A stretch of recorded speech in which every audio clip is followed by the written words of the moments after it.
ada indikator kinerja utama, kemudian dijabarkan pada indikator kinerja, ditandatangani bersama, harus dicapai. Nah, kemudian itu diukur sampai kepada pencapaian. Nah, khusus pada leadership skill ini, kami memandang sangat penting, karena seperti kata Pak Budi, leaders itu adalah apalagi kita masih budaya patronias ini memang harus selalu mengikuti. Jadi kalau pemimpin kita tidak cakap untuk diikuti, kadang-kala berimbas ke staf kita. Nah, alhamdulillah ini terus dibangun. Pak Gubernur memberikan leadership yang sangat bisa kita ikuti, pekerjaan yang konkret misalnya, kalau bicara soal anggaran program misalnya, itu sangat clear sekali. Nah, kami diminta untuk menjabarkan itu sesuai tugas fungsi. Jadi leadership itu sangat penting. Pada level OPD itu juga terus dibangun sampai kepada seterusnya berjenjang ke bawah, pejabat administrator, kemudian pejabat pengawas sampai pelaksana. Kuncinya adalah perubahan ini hanya bisa terjadi kalau ada pelaku-pelaku perubahan. Tidak akan bisa terjadi secara cepat, masif, dan kemudian berkelanjutan kalau tidak ada yang men-trigger perubahan itu. Nah, mereka-mereka inilah yang disebut agen-agen perubahan, leader, aktor ya, change leader. Nah, pada posisi change leader ini ada yang bekerja pada level menengah ke bawah, ada yang bekerja pada level menengah ke atas. Nah, saya fokusnya kepada leadership pada level pimpinan. Nah, ini kita bangun melalui Saki Power, dan insya Allah kami akan belajar dari sampai Pak Budi tadi, banyak sekali yang kita bisa ambil contohnya.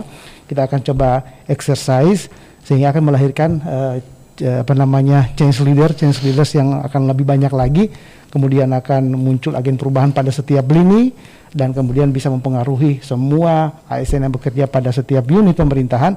Dan insya Allah topik utama kita tentang perubahan menuju ASN berkelas dunia, walaupun tidak sampai ke dunia ya, tapi kita bisa capai secara perlahan, minimal dengan perubahan yang konkret terhadap pelayanan publik, kemudian kinerja, kemudian profesionalisme, kemandirian, dan seterusnya.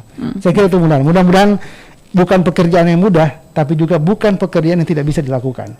Kita hanya bicara soal komitmen dan bicara soal waktu. Mungkin bisa dimulai dari biro organisasi, persoalan like and dislike. Mudah-mudahan teman-teman di biro organisasi saya mendengarkan ini, supaya kita bisa mulai melakukan perubahan ini. Seperti yang disampaikan Pak Budi, role modelnya itu adalah pimpinan gitu ya. Jadi mungkin memberikan reward, memberikan punishment bukan berdasarkan like and dislike lagi. Yes, dan saya memberikan satu rekognisi ya Mbak Nanda ya, mumpung lagi forum ini didengar banyak orang, saya memberikan rekognisi kepada kawan-kawan saya. Alhamdulillah saya belajar, saya exercise, kemudian saya evaluasi. Nah, saya mau sampaikan bahwa apa yang tadi diharapkan oleh Mbak Nanda tadi mulai di organisasi, insya Allah saya melihatnya on track. Jadi karena kita Pak Budi kita ini baru 9 bulan, 9 bulan, bertemu orang-orang yang punya latar belakang yang berbeda, cara kerja yang berbeda, lingkungan kerja dulu yang berbeda, menjadi satu dengan cara dan tusi yang agak berbeda. Nah, ini kita bayangkan itu mempertemukan orang dengan pikiran yang berbeda itu bukan hal yang sulit, tapi alhamdulillah dalam perjalanan 9 bulan ini saya melihat banyak hal-hal yang bisa kita petik sebagai saya kira saya on track.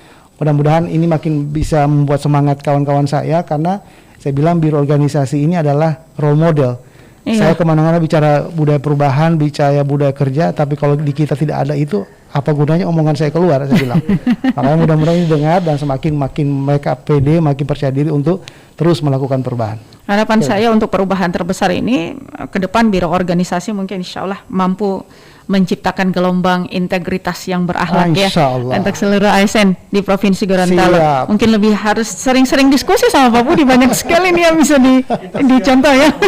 Iya kan. Saya dicontoh. Terima kasih banyak Pak Budi sudah hadir.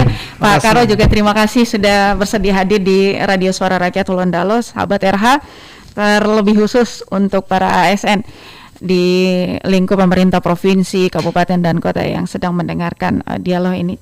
Menarik, bukan cukup tapi sangat-sangat menarik. Mudah-mudahan dimulai dengan niatan yang baik ya. Mudah-mudahan insya Allah ke depan bisa lebih baik. Saya Nanda pamit dari dialog interaktif sesi yang pertama. Insya Allah untuk aspirasi NKRI sesi yang kedua akan kita lanjutkan di pukul 1 siang. Nanda pamit ya. Assalamualaikum warahmatullahi wabarakatuh. Selamat beraktivitas kembali. Keep breathing, keep inspiring.